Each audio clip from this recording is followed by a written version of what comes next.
أعوذ بالله من الشيطان الرجيم. بسم الله الرحمن الرحيم. هل أتى على الإنسان حين من الدهر لم يكن شيئا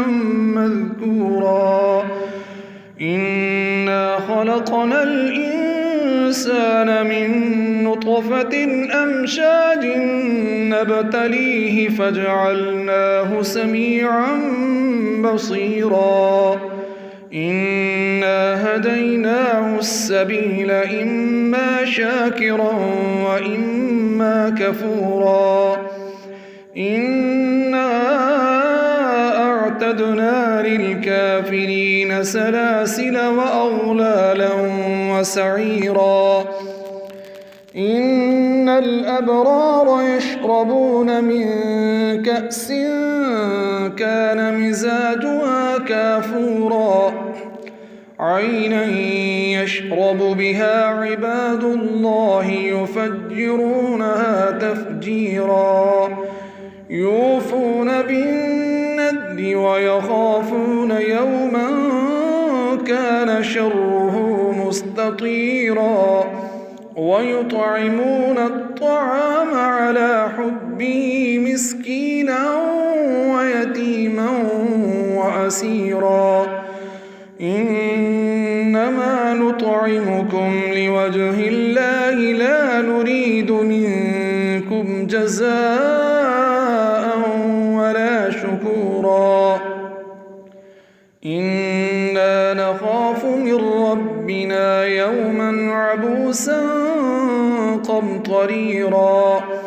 فوقاهم الله شر ذلك اليوم ولقاهم نضرة وسرورا وجزاهم بما صبروا جنة وحريرا متكئين فيها على الأرائك لا يرون فيها شمسا ولا زمهريرا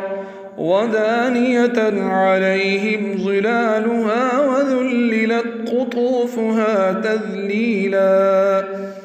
ويطاف عليهم بآنية من فضة وأكواب كانت قوارير من فضة قدروها تقديرا ويسقون فيها كأسا كان مزاجها زنجبيلا عينا فيها تسمى سلسبيلا ويطوف عليهم ولدان مخلدون إذا رأيتهم حسبتهم لؤلؤا منثورا وإذا رأيت ثم رأيت نعيما وملكا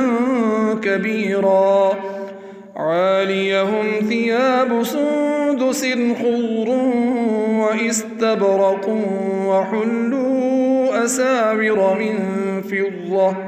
وسقاهم ربهم شرابا طهورا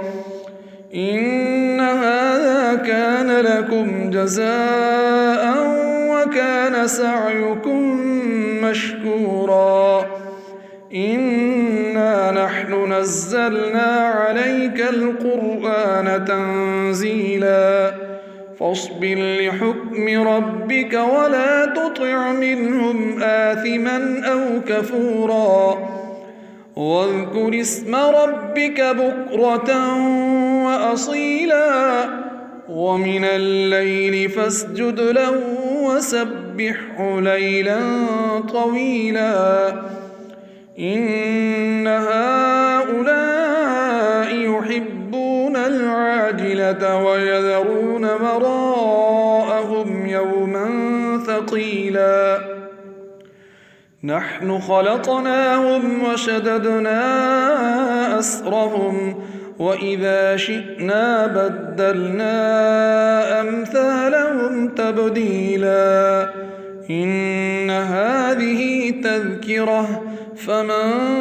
شاء اتخذ إلى ربه سبيلا وما تشاءون إلا أن يشاء الله